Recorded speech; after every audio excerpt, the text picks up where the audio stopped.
What is up, UMortgage family?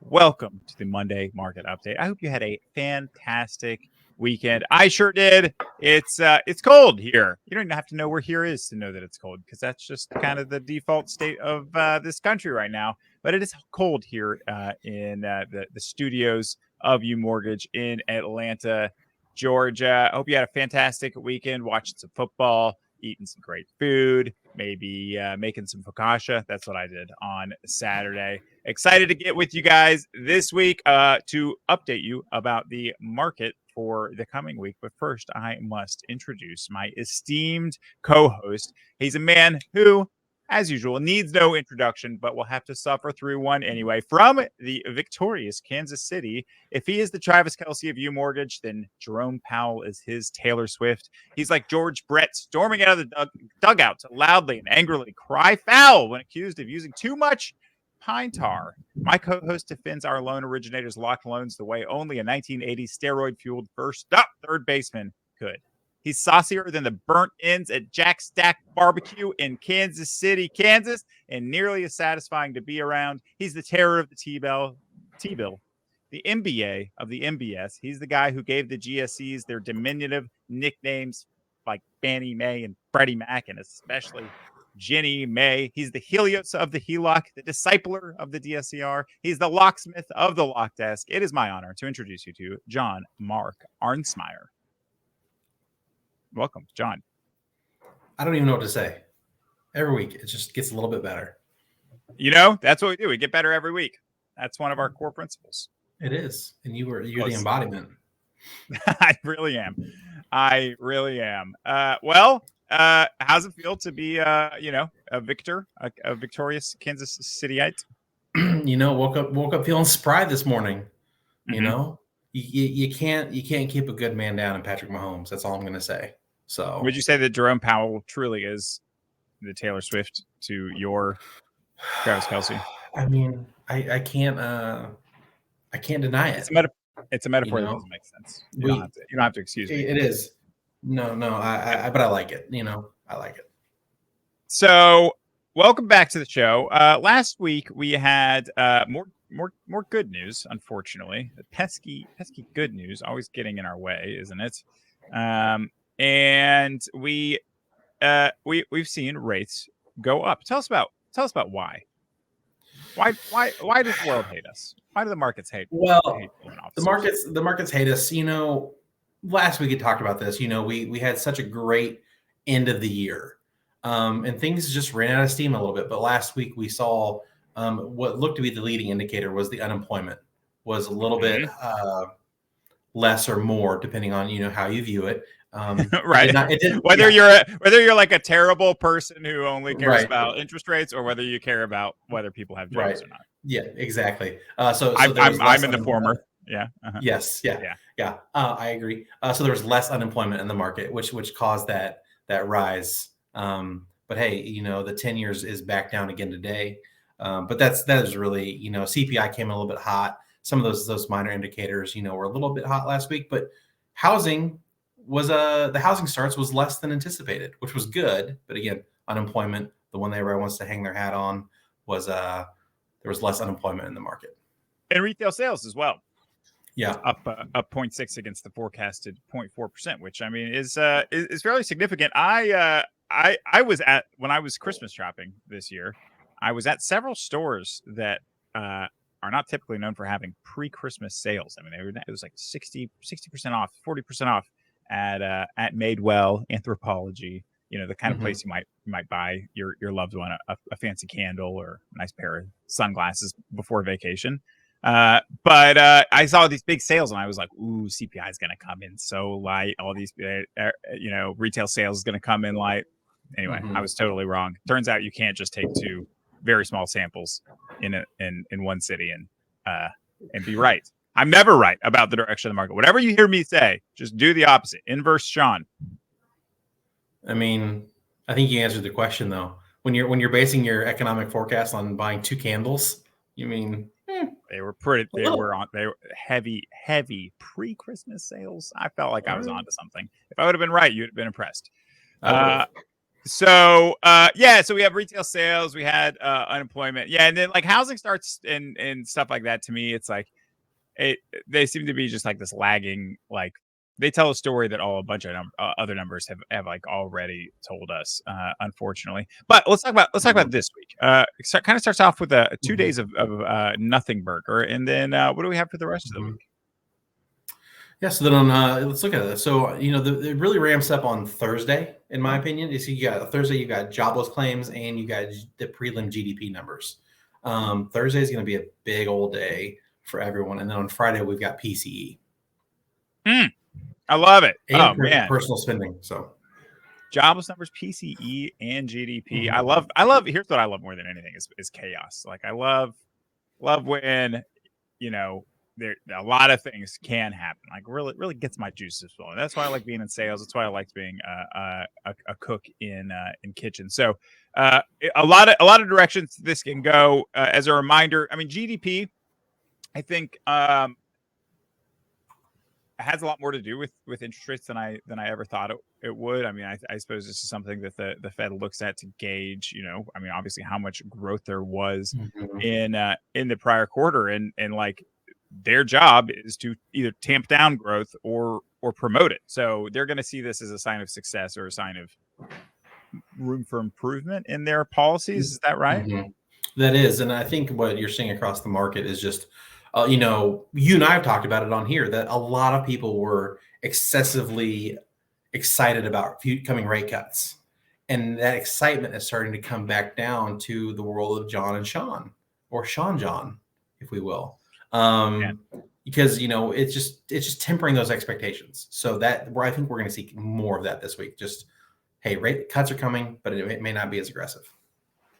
Yeah, I don't see anything on the docket to really like promote. I mean, the thing about GDP is it's talking about, stuff that happened as far away ago as, 110 days.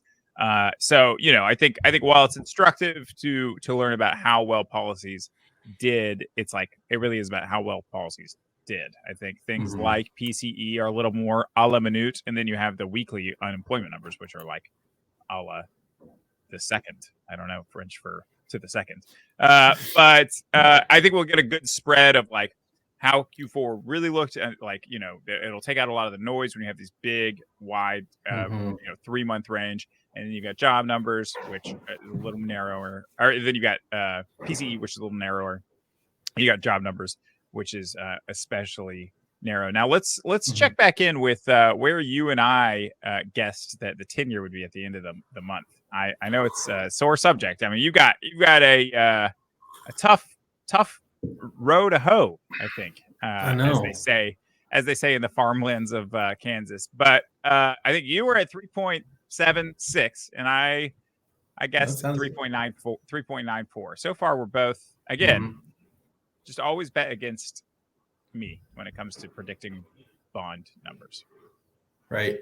One thing, Sean, I do want to put on is like underneath the hood in terms of showing the economic picture of what's going on is we're going to see more earnings reports coming out. So last week, tech stocks, chip manufacturing, that helped push the stock market to all-time highs, which was great. But now we're going to start to see like, hey, how are companies actually doing this week? So that's just one more thing to keep in the back of our mind as we look at market movement.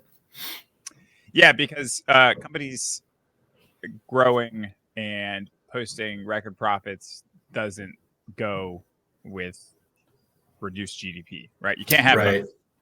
Right. And 2 weeks ago, those preliminary bank earnings reports was mixed. So we still don't have a clear picture of how the companies are doing. Interesting. Yeah, I never really pay attention to equities, but I they really are on the front line of like when you're measuring something like GDP, it's like how are the companies doing is a good question to ask. So I appreciate that expanded perspective into it. Over the course of the next well, if you're a loan officer, let me ask you this: if you're a loan officer, rates come down a little bit today, or they're going to have come down a little bit today. They've gone up a lot in the last week. I think you and I. It's going to get pretty boring me asking this. I think you and I are both of the like it, lock it mentality. But if you're talking to, say, a real estate agent about like your forecast over the next 6 weeks? Are you optimistic? Are you pessimistic? Are you, like what do you? How are you having the conversation? So you seem like an expert, and so and also so there's a chance that you might actually be right about where rates go. Right. You're not going to like this answer. My answer is let's get through this week. Mm-hmm. I mean, even going back to pre-Christmas, using the Christmas vacation analogy, the soft landing appears to have happened, on that trajectory, but there's still some work to do in terms of rates. And it seems like things are just leveling off after that crazy rally in Q4 of last year. So I think we're just in a little bit of a holding pattern where it makes sense to get off the float boat and lock loans in, and rates are going to slowly come down. I don't think we're going to see aggressive moves, but again, let's get through this week and see what happens. Yeah, in my opinion, the float boat should be tied off at the harbor. Should be winterized. Whatever in the dry dock. I don't know anything about boats, but you shouldn't be on the float boat. You should be squarely on the lock barge here and all days, in my opinion, because we're in the wholesale channel. Our float down policy is other lenders. Our float down policy is messaging Jon Arnsmeyer and saying, "Hey, gotta. This closes in 7 days. I gotta move it to Windsor right now." That's right. It's like music to his ears. Love it. So let's see what happens this week. And I think that's a fantastic call to have with your real estate agents. You can call them with no news and saying like, "Hey, we're on pins and needles here. Hey, Mr. or Mrs. Real Estate Agent, hope you had a fantastic weekend. It's going to be kind of a big week in the markets for rates. I thought you should know about it. We don't really know what direction they're going to go. It could go a lot one way or a lot the other. Here are the big things. We've got jobless claims, we've got GDP, and we've got a core inflation measure. I don't think you really need to go into what PCE is. And I think that's a great conversation to have because it tees you up to have a second conversation next week where you get to do a bit of a post-mortem. So definitely plenty of, even in the unassuredness, plenty of opportunity to have conversations with your partners, with your clients as well, and let them know that you're the credible authority that they need in their life to interpret the happenings of the invisible hand of the market. So, John Mark, in our remaining time, you owe us something this week. You said you were going to have some news. I do. Yeah. And, actually it was revealed in the sales huddle on Friday. I was going to bring up PRMGs. They're closed in second product and some of their DSC offerings. So they did roll out some great new offerings in that space to take advantage of clients' home equity and allow for some flexibility for your clients who might have that 2% interest rate that they don't want to give up on, but want to tap into that equity. So that was a great rollout and conversation with PRMG last week. So Scott DeLong stole my thunder, but that's what I was going to bring up. So there you go. Well, it doesn't hurt to hear it twice. Yeah, I thought the closed in second product was pretty interesting, especially when you really are talking about those blended rates and you end up, especially with the fixed rate 30-year amortizing. Closed in second, definitely a good option when compared with, say, a HELOC, which, every month I might statements like it's your rates now 11. I'm like, oh, that's crazy. It wasn't that when I started. So yeah, definitely kind of eye watering in the HELOC world just to have those adjustable rates. So fantastic. They're also available on second homes, available on investments. That you can qualify with 12-month bank statements. So they basically like any excuse to qualify a client to take out some equity if the client needs it and can afford it. They're doing it. You can do it to pay off credit cards and other debts, or you can do it for whatever. It's for you. You don't have to explain yourself to them. So yeah, I thought it was a pretty good product as well. And yeah, they've got the DSCR. What else did we miss from that? Oh, they've got extended lock and shop. Yeah. No lock and shop. Yeah, that was great. And this is where I say, hey, I'm still a little thinking about the Chiefs, so my brain's a little foggy. So we had a great call with PRMG on Friday, but then last night my brain just turned off. So I can't believe he missed that field goal. Sometimes things miss, but not you. Yeah. I think we already established that I pretty much only miss. But when trying to kick the rates estimate ball through the uprights of the bond market, whatever. John, I think we've had enough of ourselves, and so has the listening public. Guys, if you have any questions for John, Mark, and I, put them in the comments. We're happy to address them on the future ones. Questions about how the markets work. Questions about why bond prices are inversely proportional to rates. Things like that. Ask us questions, and we want this to be informative about right now and what's just happened and what's happening, but also about how the markets work. About like the various levers that are pushed and pulled to spit out mortgage-backed security rates and 10-year rates and all the stuff that we always talk about. So would love to hear your questions and address those in future calls. John, Mark, I appreciate your time today. Thank you, sir. Always a pleasure. Talk to you soon. Bye, everybody. Let's go walk some lawns. Take care.